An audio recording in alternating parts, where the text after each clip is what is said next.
Hello everyone, welcome to Study Vibes with Ash. This is part 2 of MPS-2 International Relations, and I'm continuing from where I left off in part 1. So this is the second part. So theme 3 is development, underdevelopment and global inequalities. So what is development, what is underdevelopment and what is dependency theory?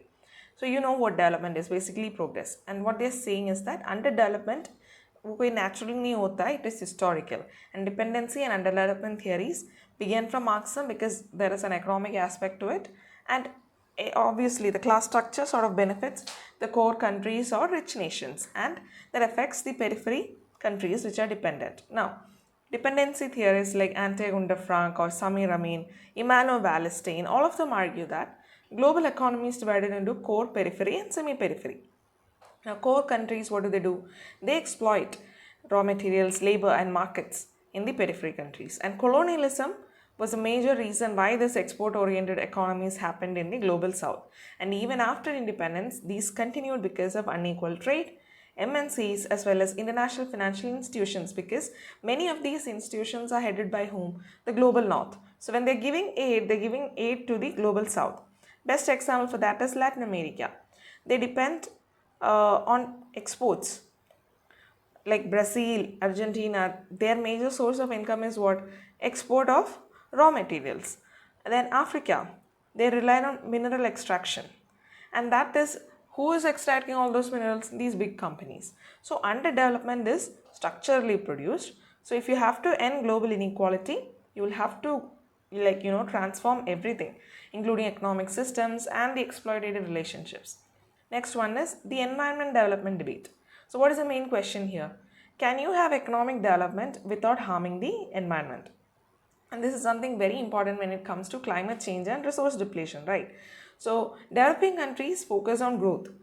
So that means we need what? Minerals are needed or resources are needed, and also industrials.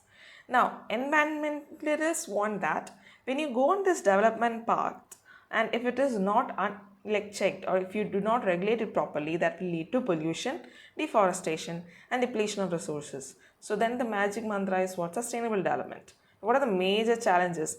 The idea of sustainable development is what? This is quite vague. What do you mean by sustainably using? How much use is sustainable, or what can I use for sustainable development? Or what are the alternatives? All of that, we are still figuring it out. Then in the global south, there is also resource crunch. So you already have very less. From that you are saying I can't use this much. Then best example is Amazon rainforest, which is facing deforestation. Paris Agreement, which was a major reason. Why did Paris Agreement come in? Because they had to tackle the rising climate change. So for conclusion, balancing development and environment requires global cooperation and sustainable policies. Then sustainable development. It was defined for the first time in 1987 by Brundtland Commission. The idea is to integrate economic, social and environmental goals. So the focus is on what? Renewable energy. This is quite a basic one. Social equity, ecosystem preservation and carbon reduction. Even from a global viewpoint, it's the same, because if you look at any conventions on environment, they're also saying the same things. So what are the challenges? In developing nations, you cannot implement all of these things. If you see solar, like India is one of the major proponents of ISA, International Solar Alliance. But to install solar, the initial costs are quite high. So a country जैसे India, जिसमें अभी भी poverty है, it's quite difficult. Then inequalities between global north and south. So examples are UN Sustainable Development Goals, SDG goals, that is Costa Rica, where there is extensive use of renewable energy and biodiversity protection. So for conclusion, sustainable development is essential in the long term for global stability and equity. Now the north-south divide, like I've been using these terms like global north, global south, okay. So that is the stark disparities or inequalities that one can find in global north and the poorer global south. So this divide is both technological, political and economic. Global north has advantages of industrialization, colonial extraction, technological dominance and powering global institutions. Global south faces the challenges of poverty, weak infrastructure, dependency and environmental degradation. Now for examples include the Africa global north trade pattern, wherein raw materials are exported and finished goods are imported. IMF or World Bank policies, wherein SAPs led to reduced social spending and austerity. Now, what is SAPs? Structural adjustment programs, which is nothing but privatization or deregulation or reduced spending. Like when you go to IMF, जब आप जाके इन institution से कुछ मदद मांगते हैं, then they put forth certain conditions. उसका भी impact किस पे पड़ता है? On the global south. So that is it. So reducing this north-south divide would need what? Fair trade, developmental financing and structural reforms. Then what is India's challenges in the new global order? Right now we are in the new world order, right? So India is a rising power, but there are major internal and external challenges. First thing is economic inequality. There is an urban and rural divide. Then caste and gender inequalities. Then uneven benefits of liberalization. Then environmental challenges include air and water pollution, deforestation, climate vulnerable agriculture, geopolitical tensions like border issues with China and Pakistan, complicated relations with the US and China, then quest for UN Security Council seat, then institutional weaknesses like corruption, slow bureaucracy, and poor infrastructure. A major example is Delhi air pollution crisis. हम कितने साल से कोशिश कर रहे हैं. Then poverty persisting despite the growth in IT and services.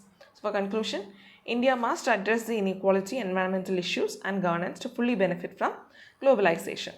Now, the role of IMF and World Bank in underdevelopment and inequality. So IMF and World Bank, they are global economic institutions which came after what? World War II.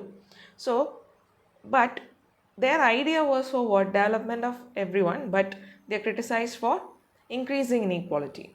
IMF provides short-term financial stability and World Bank funds development projects. The major criticism is these SAPs, structural adjustment programs, like privatization, liberalization or austerity. Austerity मतलब क्या होता है? Stern manner of implementing something. So increased unemployment and reduced public service because they want more of what? Private players. Western bias, especially US influence. अगर आप देखोगे तो जब भी ये सारी organizations आती, it will also bring in some private companies. And many of the private companies are based in US. Promotion of global capital interests over local needs. Example is Africa in 80s and 90s. Like Ghana, Zambia, they were forced to reduce their social spending. They were asked to spend on what? The other aspects, especially for the promotion of industrialization. India and Bangladesh. World Bank funded projects caused displacement and environmental issues because they, if you want their support, वो लोग कहेंगे कि आपको ये सब करना पड़ेगा. Now those things that you're supposed to do, they may not be beneficial for the local community. So for conclusion, IMF and World Bank must adopt inclusive, sustainable and socially responsible approaches. That is the only solution. Now what is the impact of technology on development and international relations? So technology shapes development, global politics and power relations. In the current world especially, so what is a positive impact? Higher productivity, okay. Digital banking like M-Pesa. This is like what we are doing, mobile banking app of Kenya actually, similar to Google Pay or whatever. Then advances in health and education. I've given M-Pesa क्योंकि वो like Google Pay everybody would know. The negative impact is obviously digital divides, technological dependency, tech imperialism. And again, the technology is also who's running it, again some foreign company. So in IR, technology also affects what? Diplomacy, information flows, cyber security and military strategy. India's Aadhaar, it has improved welfare, but there are issues of privacy. Then Russia's cyber interference in the 2016 election, that whole ruckus that created. So for conclusion, technology transforms development and power, but this inequality of access must be addressed. Now what is impact of SNT on the national dependencies? So they also deepen the global interdependence and economic power. For example, global supply chains create mutual dependencies. Because if the earlier example जो कि मैंने Apple का दिया, they're making the chip in some other part and finally assembling it in some other part and then finally selling it to some other region. So that creates a mutual dependency. आपको ये तीनों जगह should be secure. The knowledge economy also increases the value of what? IP rights, patents, research and development capabilities, R&D. Then new energy technologies like dependence of countries which produce critical materials like China पे काफ़ी dependence है for solar and battery inputs. The example is Silicon Valley's dominance in internet. Then COVID-19 vaccine dependency on Western pharmaceutical companies. All of them show how much we become dependent due to some sort of technology. So technology again is another method through which this inequality globally will increase. But at the same time, it can also lead to progress. So it showed that, especially when the vaccine dependency happened, we learned that okay, we have to invest in vaccinations, and then we produced our own ones, and then we did vaccine Maitri and all, right? Okay, so let's move on to theme 4, that is security studies and strategic issues. इसमें पहली आती है nuclear issues, evolution of non-proliferation regime. So NPT, that was in 1968, that was a core treaty preventing nuclear weapons spread while promoting peaceful nuclear use. NPT, non-proliferation treaty. तो उसके 3 pillars थे, non-proliferation, disarmament, peaceful nuclear energy. ये 3 चीज़ों की वजह से the idea was there will be global nuclear governance. International Atomic Energy Association's role, they are supposed to monitor its compliance. What was the challenge? Firstly, slow disarmament by nuclear powers. So जब NPT आई थी उससे पहले there were some nations which had these nuclear powers. So they reduced their nuclear capability, at least in public, gradually. That was a major challenge. While the non-nuclear states were asked that you should not, invest in nuclear developments at all. So outliers like North Korea, Iran, Israel, India, Pakistan, we did not agree with this idea, because you are saying the ones who had nuclear powers with them, it is not strict on them and you allowed them to develop. After a certain point you have come. Now you are asking कि हम ये बनाए ही नहीं. So that is unfair to us. So the major tension is the nuclear states being accused of hypocrisy for not disarming despite demanding restraint from others. Like अगर आप US देखोगे या Britain देखोगे, they all invest in their nuclear capabilities और उनका disarmament भी उनके हिसाब से होता है, but the others are expected to follow the rules. Then global fight against terrorism. Terrorism is nothing but violence against civilians for any political or ideological aims. So post 9/11 era, US-led war on terror has reshaped the global security priorities, because under the ambit of because of 9/11 we are doing this, they have gone and attacked other countries. Their reason might have been justified, like I already said. It was also again very gendered, because they did not take into account what would actually happen after all of this is done, like in Iraq or Afghanistan. So what were the approaches? Firstly, there will be military forces, intelligence will be there, diplomacy will be there, and of course financial surveillance. Now, what are the bodies that are internationally available to fight terrorism? UN is there, Interpol, NATO, AU, ASEAN. All of them coordinate counter-terrorism strategies. What are the major challenges? These military solutions actually lead to what? Longer conflicts. Because it's not like you send army one fine day and then everything is over. No, then you have to keep on sustaining. And then newer threats will rise, like ISIS, lone wolf attacks, cyber radicalization. All of them complicate counterterrorism. Then American power or the changing nature of US hegemony. So after 1945, it has always been US dominated global institutions and security institutions, and that has led to what? A unipolar movement. After Soviet Union's collapse, US has been the sole power. Now there is a current shift towards whom? China, Russia, India to a certain extent, but the economic challenges are there. Like China's economic rise has threatened US trade and technological dominance, which is why there was trade wars between both the countries. Military constraints, especially failures in Iraq and Afghanistan. Internal issues like polarization, inequality, and isolationism, all of them weaken the global leadership even within a particular nation. Right. Now China is a global superpower. So it is after 1978 reforms that China became the second largest economy. So it had very global ambitions, which you can see. The BRI, Belt and Road Initiative, which connects around 60 plus countries through trade and infrastructure. Then military modernization. It has expanded its naval, air and cyber capabilities to assert that, dominance in Asia. Then tech leadership. China is a major leader in many, 5G, AI or EVs, and even EVs, electronic vehicles, and even digital finance.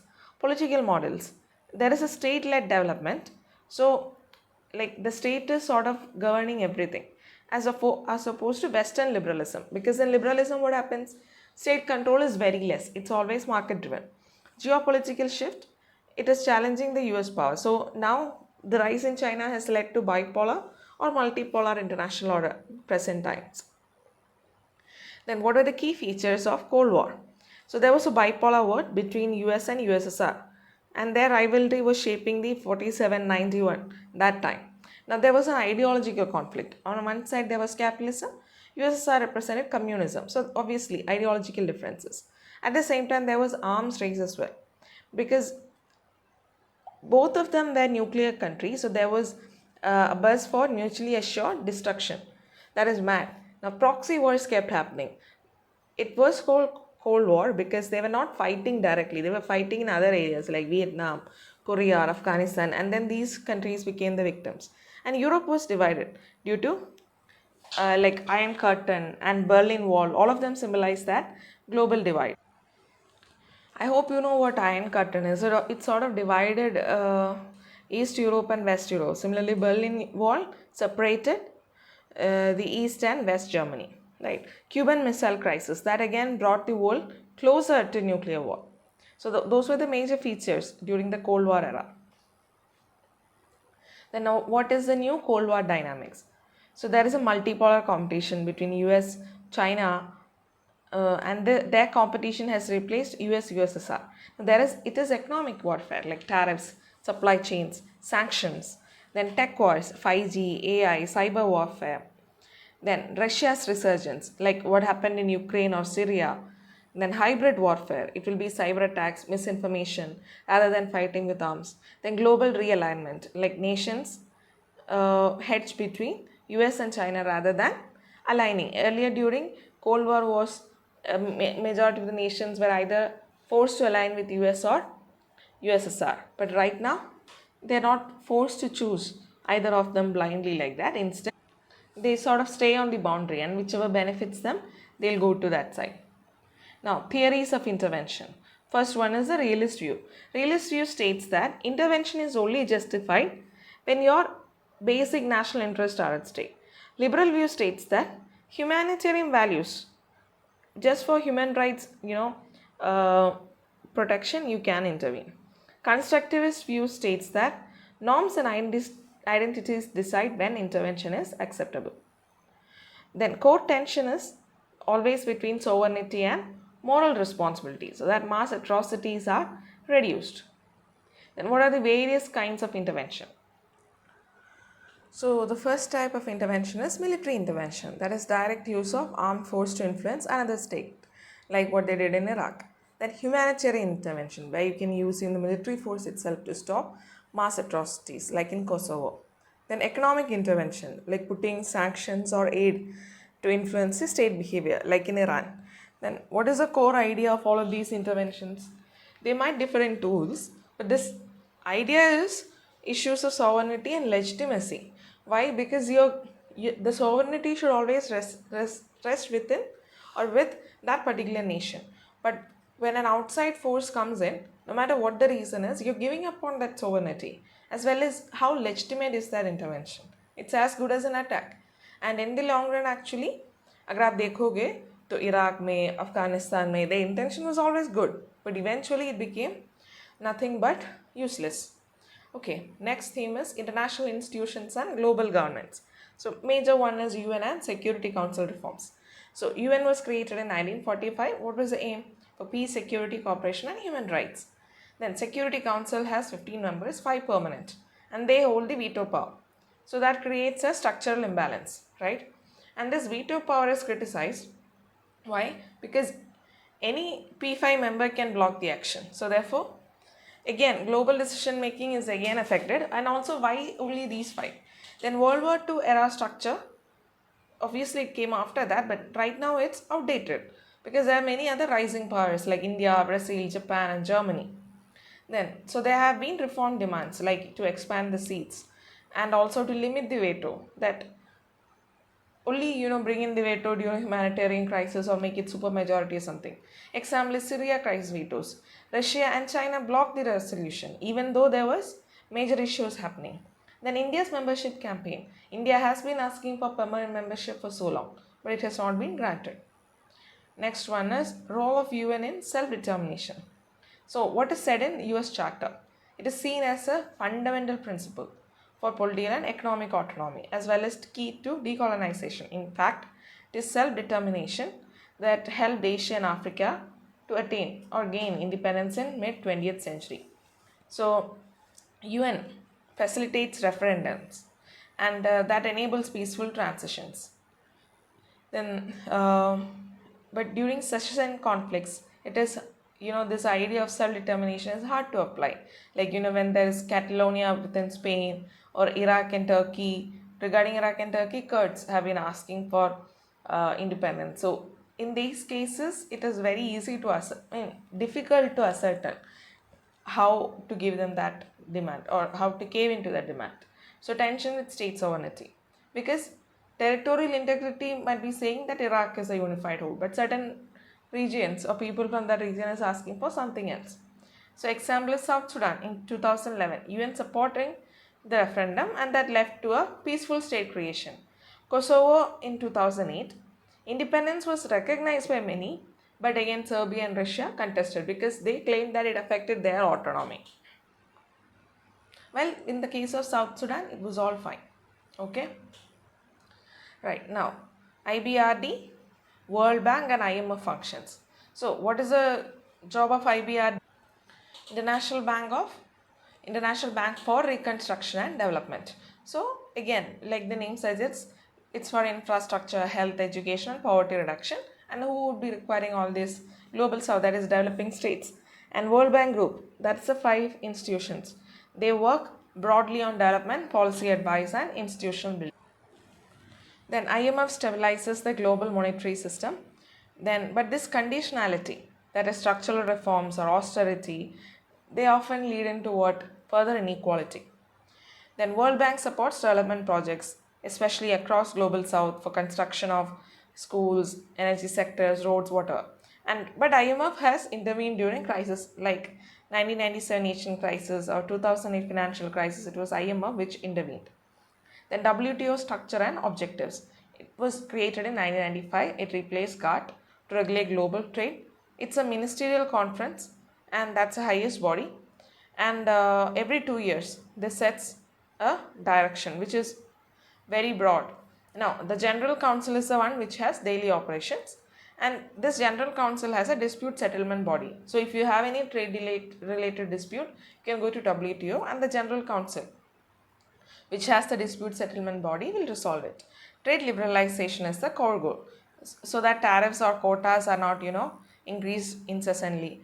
Then non-discrimination principle, wherein every nation is treated equally, or if you give special status, then that's only due to, certain conditions are met. Then there are some transparency requirements. This dispute settlement is also quite good. But the main argument is what? Doha round, which got stalled because WTO tends to be favoring what? The wealthy. Like oftentimes you can see that it's US dominated mostly, and therefore the verdicts also might favor them. Like India was at the receiving end for some issues of low quality export, and at that time India also raised this issue that you're bringing it on us just because you're favoring the wealthy. Then regional cooperation, I've already mentioned them in very short way, like what their general idea is. Agar inme se kuch bhi puche, so you can write that. Here I'm trying to focus more on separate each of them separately. So SARC, South Asian Association for Regional Cooperation. It was in 1985 for South Asia. Again, development and cooperation. Social development is the main aspect. India-Pakistan tension is the major reason why it's not moving forward. Then SAFTA is underutilized, like free trade agreement. Why? Because already 2 neighbors are fighting with each other. Then it will not work. Then African Union. It was founded in 2001 And again for unity and development, for peace and security, it's mainly active in Somalia and Sudan, Mali. Economic integration is priority. See, any regional organization, उनके कुछ मुद्दे होंगे जैसे कि development, health you can say, health development, social welfare you can say, trade is another important, peace and security you can say, and unity also. Then ASEAN, Southeast Asians. So they again promote regional stability. AFTA created trade integration. Then they also have a very key role in the East Asian, security aspect. OSCE, they again focus on security, democracy, and human rights. Then that's the largest regional security body because there is Europe, Central Asia, and North America. Also, it's very much active in conflict-prone regions like Ukraine, Balkans, and Moldova. By the way, what is OSCE? Actually, the explanation is very simple. It's Organization for Security and Cooperation in Europe. Okay? Okay, now European Union. It is the most advanced regional organization. It almost functions as a developed body on its own. Every way, political, economic, monetary integration. Its single market enables free movement of goods, capital, services, and people. Eurozone uses common currency that again leads to what? Financial integration. Then we're moving on to the next topic. Evolution and relevance of non-aligned movement. When did it origin? It was in 1961 during Cold War because every other country was choosing US and USSR blocks. So then certain nations like India, Egypt, Yugoslavia, we said that we do not want to align with anything, we would rather not align. So the idea was autonomy for developing states. And they were obviously against colonialism, imperialism, apartheid. Post-Cold War relevance, it became debatable. Why? Because right now it is not bipolar anymore. Also, India is not as non-aligned as it was during that time. But still, Global South is the main focus, and modern issues like climate change, poverty, development, inequality, all of these are being issued. Now, the next theme is identity, culture, and social movements. So, self-determination in multi-ethnic societies. Right now, almost all parts of the world has become multi-ethnic. So, self-determination is what? The right of people to decide their political status, economic and cultural development. Like you can decide on your own. Multi-ethnic societies have multiple ethnic, religious or cultural groups. So, what are the major challenges? If you go for self-determination in a multicultural society, it will lead to autonomy, independence or national unity. These are going to be the demands. Now, if every community is going to demand the same things, there will be conflict. Secessionist movements, like certain ethnic groups like the Kurds in Kosovo or in South Sudan, like they argue for independence. Autonomy movements. Sorry, I sort of mixed them up. Secessionist movements example are Kosovo and South Sudan because they were asking for separation. Autonomy movements means they want local autonomy. They can't necessarily cut off themselves and form something different like in the Kurds. So example, South Sudan's independent movement, which obviously they attained in the Arab dominated Sudan, but Catalonia, they wanted freedom or independence due to cultural and linguistic differences. But of course, that's a major point of contention. Now, for conclusion, we can say that the basic thing that we can do is we ought to balance the minority rights with state sovereignty, and that's a key challenge. Okay. Now, ethnicity and rise of ethnic movements. So, what are the key concepts in that area? So, ethnic movements are movements where ethnic groups demand recognition or independence. Now, ethnic identity, basically cultural markers like language, religion and history, all of these things that unite a group. Now, what are the major points? Oppression or marginalization. Ethnic movements often arise from feelings of discrimination or loss of identity.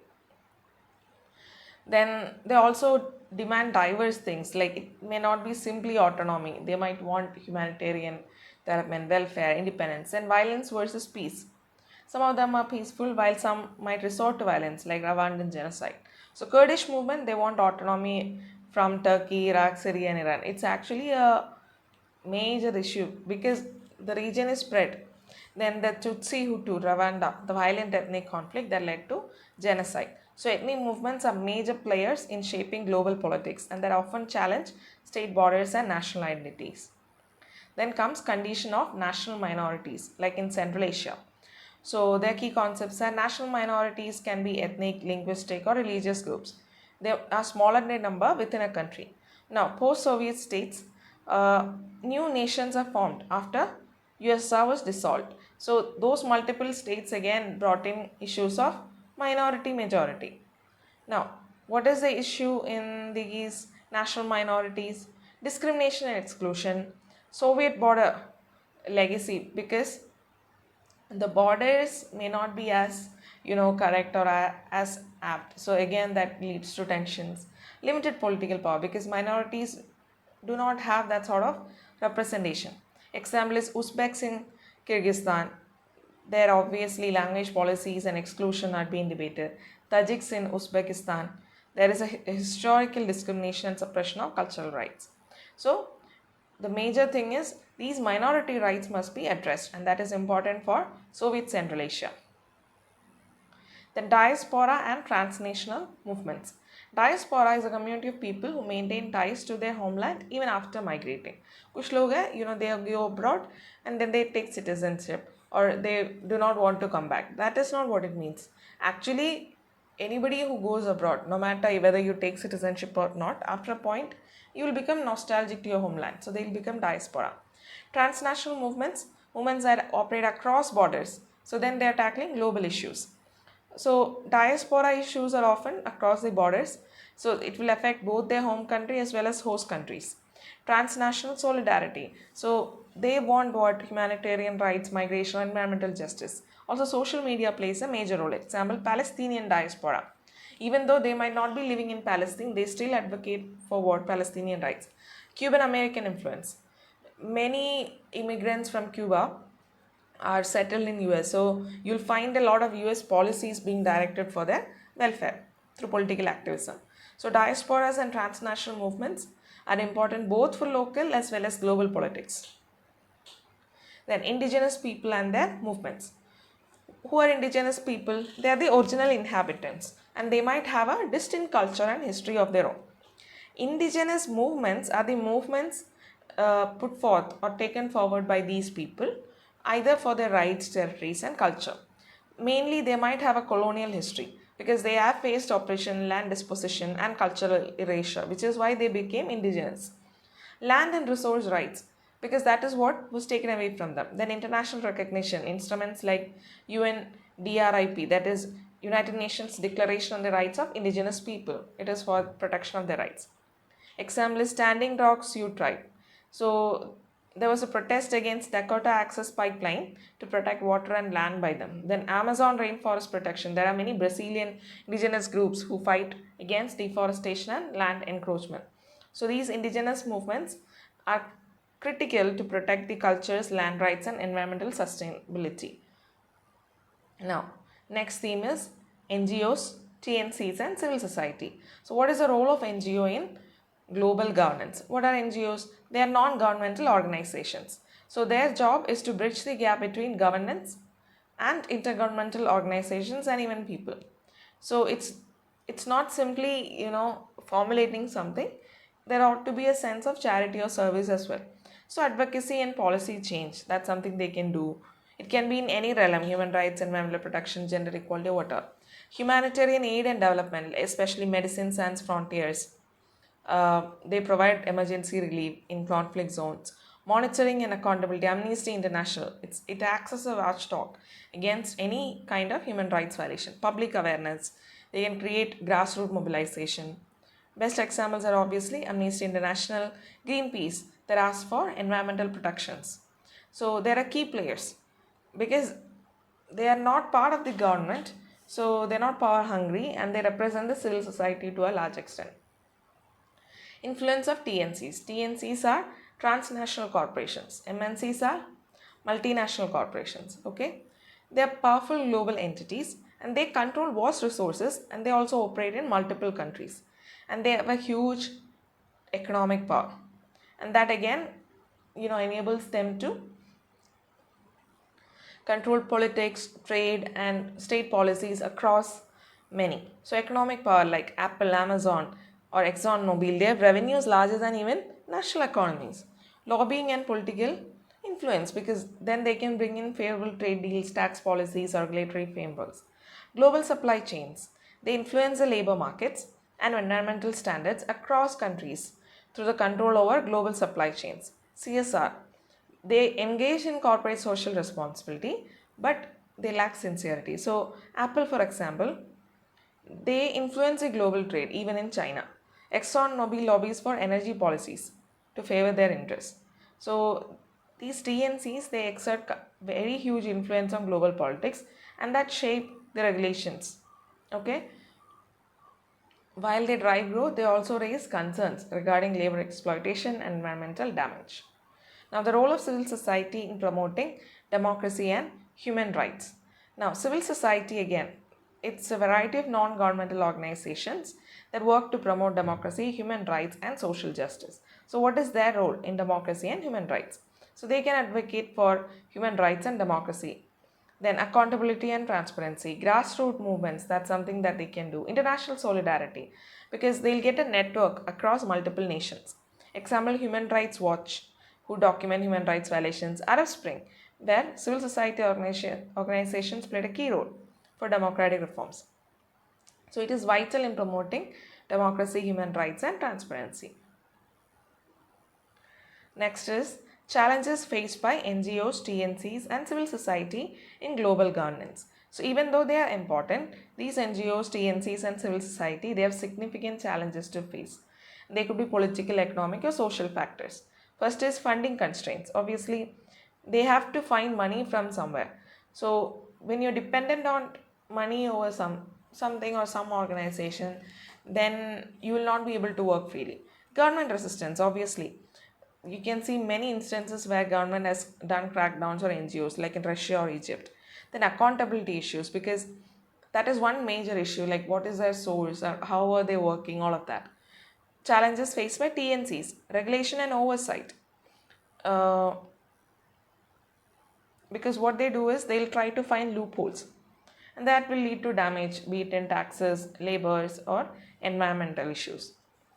Reputation issues, especially once somebody does something or something negative is caught, then people will have a negative perception. Economic instability, because any trade disruption, even if something happens in China, it will affect like the company anywhere. Even if it's in Vietnam, it will be affected.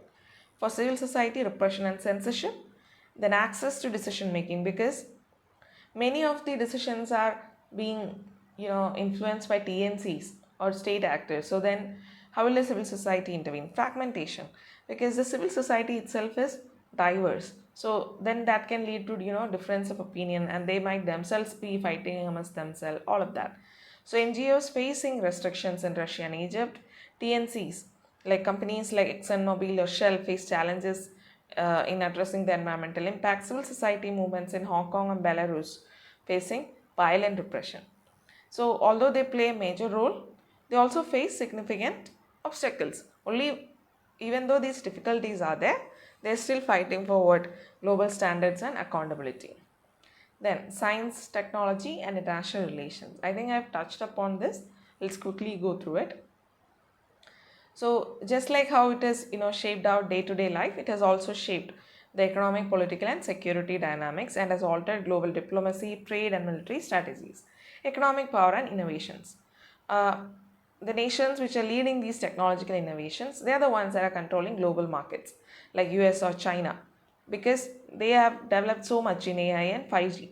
Global diplomacy, especially in space exploration, is a soft power tool. So US, Russia and China, which is why space missions are very important, which is why India is also pushing for it, because that becomes global. Then national security, military technologies like nuclear weapons, drones, cybersecurity capabilities, all of these are central, and that again, whichever nation possesses all these things, they'll become more powerful, and that will also threaten their enemies. Global challenges, these advancements in renewable energy, healthcare, climate technologies, all of them are needed to sort of solve the newer issues. So it is not possible to tackle all of this by one nation, rather it should be a collaborative effort. So examples are US China tech rivalry. major trade conflict is between these two because they want technological supremacy. Paris Agreement of Climate Change is a positive example for international collaboration for environmental sustainability. Okay. Now, for conclusion, we can say that technological advancements will influence how nations are going to interact and collaborate. Just because of this technological need, people will come together. That will also happen. Now, technology shaping the international system. It has drastically altered the international system and impacting the global governance, economic relations, and security. The digital age and advances in communication technologies have fostered new forms of cooperation and conflict among states, reshaping the global landscape. Now, global connectivity and communication. Internet, social media, satellites, all of them have made the idea of interconnection. But at the same time, it's different, but at the same time, it has also led to cyber threats. International governance, because right now these connections or linkages are international, so thereby agreements on cybersecurity or space exploration or AI usages, all of them will need a global governance. Then military and security systems. Obviously, military has advanced, be it drones, cyber warfare, all of them. Then economic integration, like automation and logistics, that has also made supply chains more integrated. So, internet and global trade is one example. Cybersecurity diplomacy, wherein nations are coming together and trying to bring in a protocol so that it works effectively for everyone. So it's technology that is redefining the international system and also creating greater interdependence. Next, technology in global dependencies. I think it's already discussed, but let's quickly go through it. Global supply chains and technological innovation. Like China is a major supplier of rare earth metals, which is used in electronics and renewable energy technologies, especially with US, Japan, and Europe. So US, Japan, and Europe rely on China for what these chips. Then technological transfers. This you can find in renewable energy and healthcare. Like knowledge sharing is the idea. Cybersecurity dependencies, because cybersecurity is an interconnected world. Health and global cooperation. You could find this during COVID-19. Example, semiconductor dependency. Taiwan and South Korea are the major suppliers of microchips. So that has created a technological dependency on any of these technological gadget industries or automobiles. COVAX initiative, like in sharing COVID-19 vaccines. Next is, this is a major conclusion that you can use for any of them. They are reshaping international relations by altering the military strategies and fostering global cooperation. But they can also bring new challenges such as cybersecurity risk, technological dependence, and the need for new global governance structures. Regionalism and cooperation. Asian and African approaches to regional cooperation. So, the regional cooperation in Asia and Africa, although they have similar paths like colonialism and all, it is different because of their political, economic, and historical context. There are challenges as well as intergovernmental relations. Okay, so Asian approach to regional cooperation. What are the economic interests? ASEAN or ASEAN Regional Forum, APEC, all of them are focused on what? Economic interests, because trade is a major reason. Then security concerns, especially with the rise of China and South China Sea dispute. African approaches is governed more for political and security focus, like African Union, ECOWAS, that is Economic Community of West African States. Peacekeeping and conflict resolution is a major challenge for them. Africa's major challenge is economic underdevelopment and the disparities in it, or the ethnic tensions. So ASEAN's role in regional trade and conflict mediation, while African Union's peacekeeping efforts in Sudan or Somalia, those are the major examples that you can quote. So although they have made advancements, they still have a long road to overcome and achieve deeper cooperation. What are the theories of regionalism? So what is regionalism? It's say Kaisari nations, they come together and they try to enhance cooperation for mutual benefit. Now, once you study the theories of regionalism, they'll explain why countries are pursuing these regional cooperation. What are the key theories of regionalism? One is functionalist theory. This theory suggests that regionalism develops when countries face common challenges. Example, economic underdevelopment or something. like European Union, because all of these nations in Europe were facing the same thing. Intergovernmental theory. Another one is that it is governed by state governments. Each state government acting for their own national interests, like ASEAN. Neo functionalism.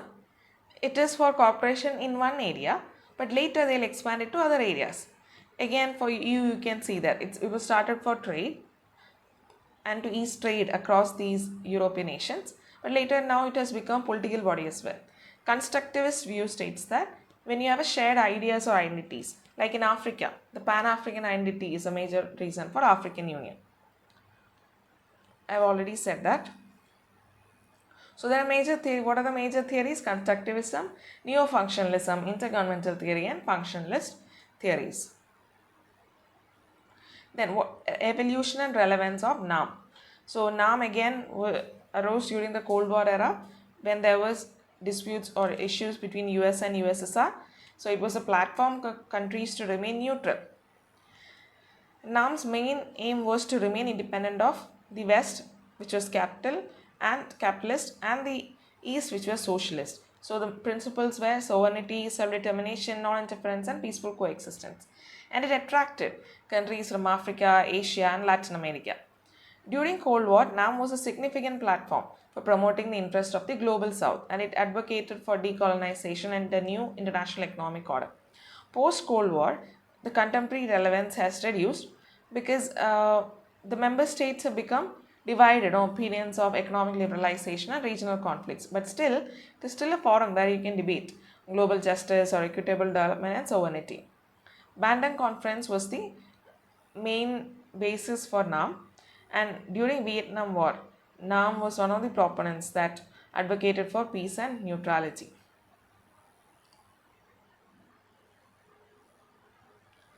So regionalism plays an essential role in international relations, and it is these theories that sort of govern all of these movements.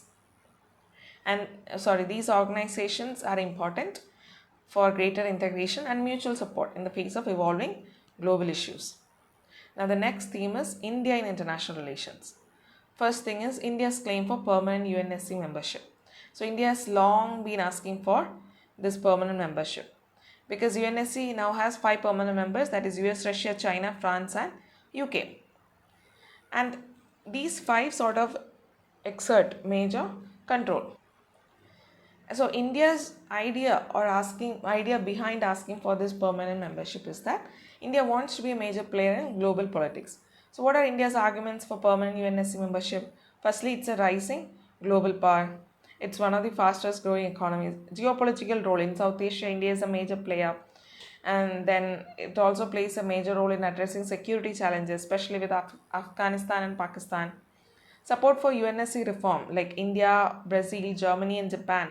These are the emerging economies that keep on asking that you need to review what you have started earlier. Now times have changed.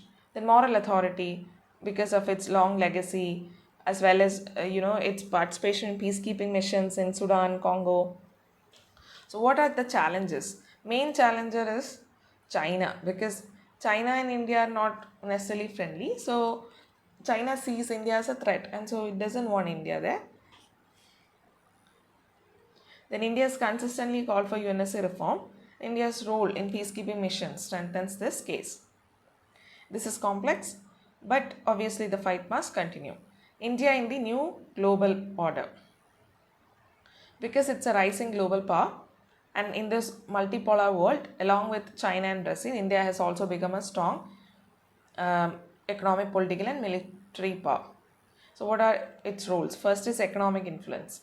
It is a member of multilateral organizations like G20, BRICS, WTO, and all. Strategic alliances. Like we have pretty good strategic partnerships with US, Russia, Japan, including participation in Quad and other military exercises. All of them sort of enhance our alliances. Then global leadership, especially for global governance reform, climate change, development and security, all of these things India is leading, especially ISA. Then challenges.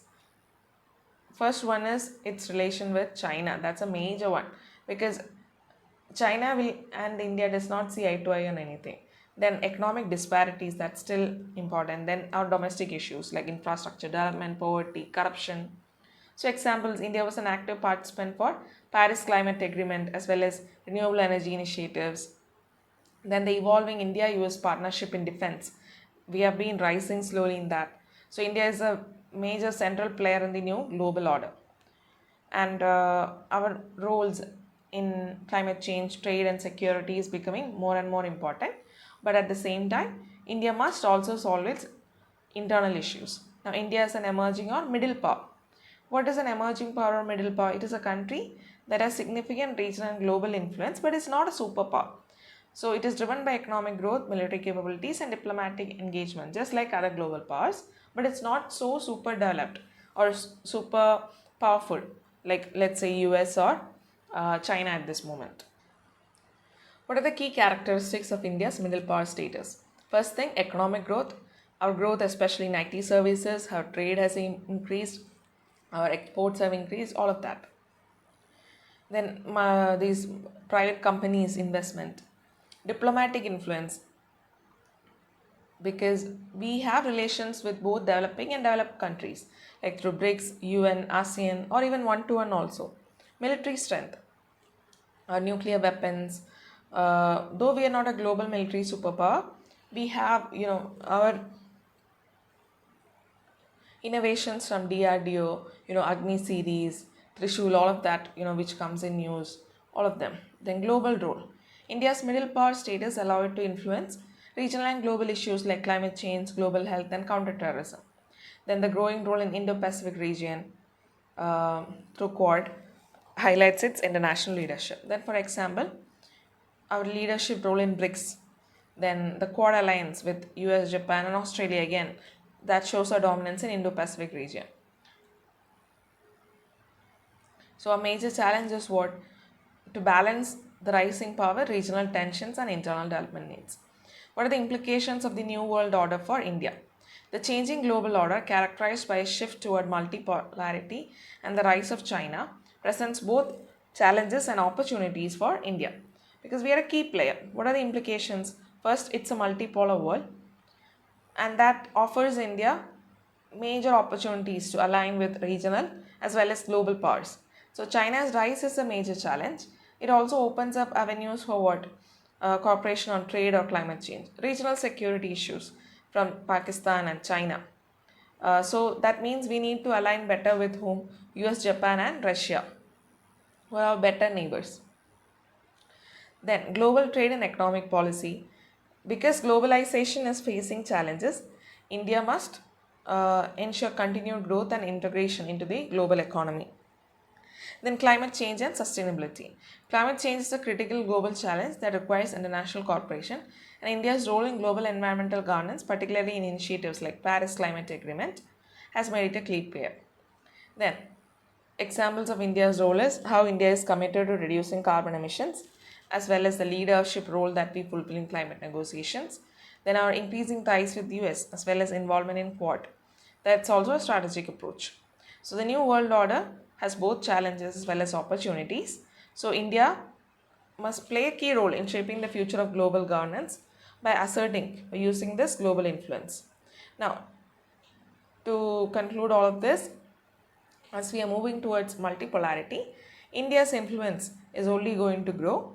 So though challenges remain, India must work towards it and must play an important role in shaping the future of global politics.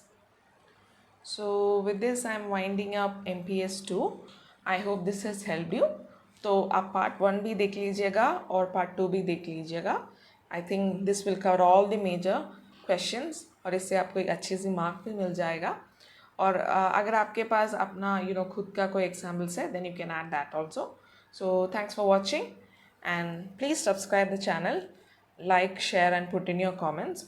और जो आगे की papers है MPS से related mainly वो सब मैं upload करने की कोशिश करूँगी. And if you want anything specific, मैंने देखा था कुछ लोगों का कमेंट, अगर if I find time I will definitely try to put them as well. But again once more, please subscribe, like and share. Please support. Thank you.